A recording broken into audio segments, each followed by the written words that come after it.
आज का जो सबसे ज्वलंत प्रश्न है वह है कोरोना। पता नहीं विश्व क्या भुगत रहा है। एक ऐसी बीमारी, एक ऐसे कीटाणु ने ऐसा आघात किया है जिससे बचने का कोई रास्ता ही नज़र नहीं आ रहा है।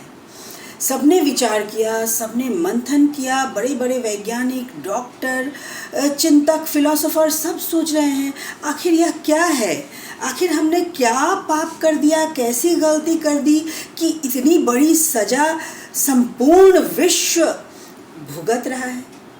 अवश्य हमारे साथ तो हमने कुछ भूल तो की ही होगी, लेकिन अब हमें ही उपाय भी ढूंढना होगा। सबसे पहला उपाय जो सोचा गया वह था अलगाव। अब हमें एक दूसरे से लिपटना नहीं, दूरी बनानी होगी। हम जो गले लगते थे, प्यार करते थे, हाथ मिलाते थे, अब हमें दूर से ही यह सब संप्रेषित करना होगा। और इसके लिए सोशल डिस्टेंसिंग एक शब्द बनाया गया और इसको लागू किया गया, यानी सामाजिक दुराव, सामाजिक अलगाव। यह अलगाव कैसा है? शब्द सुनने में हिंदी में बहुत बुरा लगता है। अंग्रेजी किसी भी चीज़ को पचा जाती है, लेकिन हिंदी बहुत ही भावनात्मक भाषा है। यह हृदय स्थल तक पहुंचती है और यह विलगाव हमें चिंता में डाल देता है कि हम सामाजिक विलगाव से कैसे गुजरेंगे, सामाजिक अलगाव से कैसे जुड़ेंगे। तो हम इस पर एक सकारात्मक नज़रिया अपनाते हैं और सोचते हैं कि यह अलगाव हमें निकटता की ओर लेकर जाने वाला शब्द है। यह सोशल जो डिस्टेंसिंग है, यह डिस्टेंसिंग हमें सोशल अंडरस्टैंडिंग की ओर लेकर जा रहा है। सोशल अंडरस्टैंडिंग यानी सामाजिक एक समझ, हम समझ विकसित कर रहे हैं। हम किस प्रकार एक दूसरे की पीड़ा को अंदर तक महसूस, अब सिर्फ शब्द नहीं रह गए इन बातों के लिए, यह अंदर तक प्रवेश कर रहा है। कोई भी पीड़ा में हो रहा है, कोई भी दुख में हो रहा है, तो हम इसको महसूस कर पा रहे हैं। यह जो डिस्टेंसिंग है, यह हमें अलग नहीं होने दे रहा। हम देख रहे हैं कि हम जुड़ रहे हैं, हम विश्व से जुड़ रहे हैं। हमारा भारतवर्ष हमेशा ही विश्व मानवता की बात करता रहा है, वसुधैव कुटुंबकम की बात करता रहा है। तो आज विश्व में कहीं कोई इस बीमारी से मरता है तो हमारा हृदय प्रकंपित हो जाता है, हमारा हृदय दर्द से भर जाता है। यह खुशहाल खेलते हंसते इस जीवन में यह कैसा व्याघात, हम कैसे झेल पाएंगे इन चीज़ों को, कैसे इनसे अलग हो पाएंगे, निकल पाएंगे। इसी चिंता में सोशल डिस्टेंसिंग बनाई गई और इस डिस्टेंसिंग ने हमें एक अंडरस्टैंडिंग की ओर बढ़ाया। और यह अंडरस्टैंडिंग जुड़ाव ही तो है। यह दुराव, यह अलगाव हमें जुड़ाव की ओर लेकर जा रहा है। हम बहुत ही नज़दीक से देखें तो हमें हमारे पड़ोसियों में क्या हो रहा है, सभी ठीक हैं कि नहीं, इसकी चिंता तो रहती ही है। लेकिन हम खुद जाकर नहीं मिल सकते तो हम फ़ोन से संपर्क में आ जाते हैं। सिर्फ पड़ोसी ही नहीं, हमारे हित मित्र और अनजान लोग भी गली कूचे में जिस प्रकार त्राहिमाम मचा हुआ है, क्योंकि यह बीमारी ऐसी अचानक आई कि कोई व्यवस्था नहीं हो पाई। सरकार भी करे तो क्या करे, प्रतिदिन मीटिंग करके, सभाएं करके, गोष्ठियां करके, वह भी डिस्टेंस से, और सब किसी न किसी नीति का निर्धारण करते हैं, लागू करना चाहते हैं, कहीं विफल हो जाते हैं, कहीं सफल हो जाते हैं। लेकिन यह दर्द का सिलसिला एक ऐसी धार की तरह बह रही है जो जिसको समेट कर अंदर भर लेती है और आगे बढ़ जाती है। और इस सैलाब में कोई बच जाता है, कोई डूब जाता है और हमारे पास सिर्फ रह जाती है तकलीफ़ें, पीड़ाएं, दुख, चीत्कार। आज हमारे मज़दूरों की क्या स्थिति है। ये सब बाहर जाते हैं, कमाते हैं, कमाने के लिए जाते हैं, खुशहाली लाने के लिए परिवार में जाते हैं।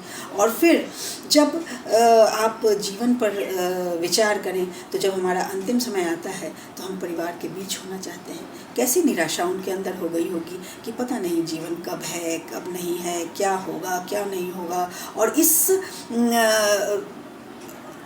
विचार द्वंद्व में भाग चले हैं लोग गाँवों की ओर, अपने घरों की ओर, जहाँ 4 परिवार के सदस्य मिलकर दुख बांटेंगे और प्रभु अगर हमें मारना चाहता है तो मार दे, परिवार के हाथ में हाथ डालकर हम मृत्यु को प्राप्त करेंगे। इसके लिए लोग सड़कों पर मर रहे हैं, राह चलते मर रहे हैं, लोग सिर्फ मर रहे हैं।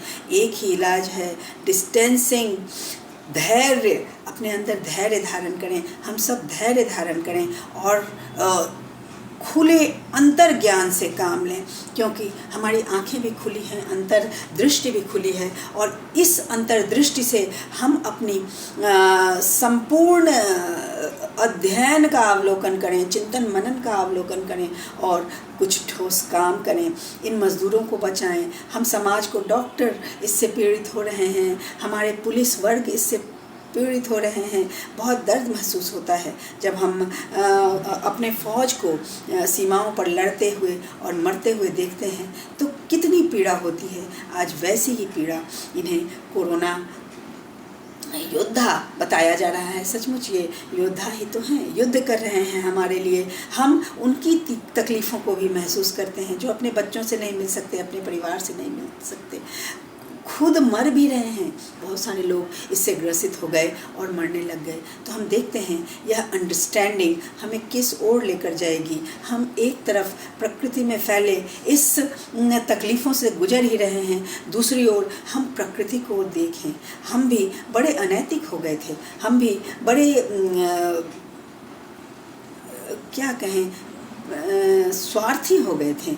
पेड़ काट रहे थे, जंगल काट रहे थे, पुल बना रहे हैं भाई, तो ये कर रहे हैं वो, मतलब वैज्ञानिक उपलब्धियों के लिए हम इन प्राकृतिक संपदाओं का नाश कर रहे थे। लेकिन आज जब हम घरों में कैद हैं, हम ही प्रकृति के दुश्मन थे, यह साबित हो गया है। हमने जब यह डिस्टेंसिंग, वह डिस्टेंसिंग दुखद है, लेकिन यह डिस्टेंसिंग तो बहुत सुखद है। आप देखें कि किस प्रकार प्रकृति विहस रही है, नदियाँ स्वच्छ हो गई हैं, पेड़ पौधे अपनी जवानी पर हैं, पंछियाँ चहचह कर रही हैं, मतलब चारों ओर वातावरण बड़ा खुशनुमा लग रहा है। अगर खिड़की खोलकर बैठ जाओ तो बाहर लहराते हुए वृक्ष दिखाई देते हैं, पंछियों की चहचहाहट दिखाई देती है जो विलुप्त हो गई थी। एक शांति सा अनुभव कर रहे हैं हम सब। जब हम बाहर की दुनिया देख रहे हैं, प्रकृति की दुनिया देख रहे हैं, तो एक अजीब शांति सा अनुभव कर रहे हैं। यह शांति विलीन हो गई थी हमारे, तो इस शांति को हम अपने अंदर उतार लें। इस जो हमने इनसे डिस्टेंसिंग बनाई है, हम प्रण करें कि इनसे हम डिस्टेंसिंग बना के रखेंगे, और डिस्टेंसिंग यह कि उनको छेड़छाड़ नहीं करेंगे, उनको तकलीफ़ नहीं देंगे। आज विश्व की तस्वीरें आती हैं सामने, तो हम देखते हैं कहीं शेर, भालू, चीते भी रोड पर आ गए हैं, तो कहीं ये पारिवारिक पशु भी बहुत मज़े ले रहे हैं, आनंद ले रहे हैं, और पंछियों की तो बहार आ गई है। इतनी हरियाली मिल रही है उनको, इतने हरे हरे वृक्ष हैं, खूब फल मिल रहे हैं, अपना खा रहे हैं लोग और खूब आनंदित हो रहे हैं। तो इनके आनंद को देखकर आनंद लेना, यह इस डिस्टेंसिंग की अंडरस्टैंडिंग है।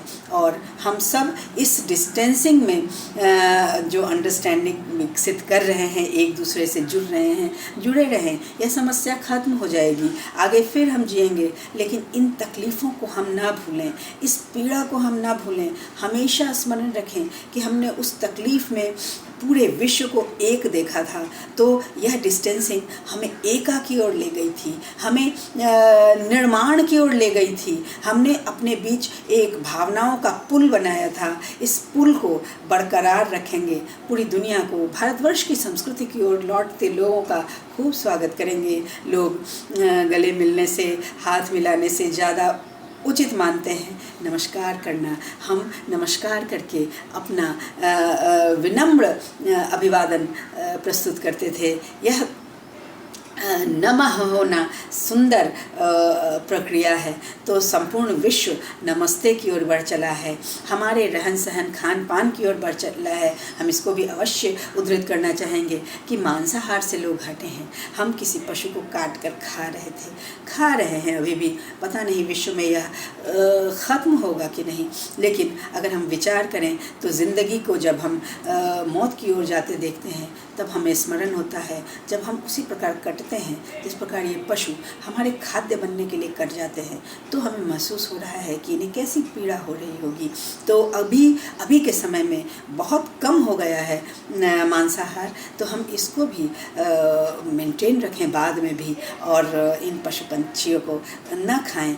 और यह भी भारतवर्ष का एक मूल मंत्र था, जीव हत्या न करना, अहिंसा परमो धर्म। तो हम फिर अहिंसा की ओर लौटें, जीवन को एक सकारात्मक दिशा देने की ओर लौटें, और इस डिस्टेंसिंग को खूबसूरत अंडरस्टैंडिंग बनाकर हम प्रकृति से भी जुड़ें, दूरी बनाकर जुड़ें, हम पशु पंछियों से जुड़ें, हम अपनों से जुड़ें। हम अपने से जुड़े हुए हैं, हम अपने, और हम अपना अब किसको कहते हैं, सिर्फ परिवार से नहीं जुड़े, विश्व से जुड़े हैं। तो फिर पुनः मैं कहूँगी, विश्व अपना है, दिलों से दिलों को जोड़ने की बात है, ज्योति से ज्योति जगाने की बात है। हम सब ज्योति से ज्योति जलाएंगे, प्रेम के दिए जलाएंगे, और आपस में यूं ही बने रहेंगे, मिले रहेंगे, और विश्व बंधुत्व की संकल्पना साकार करेंगे।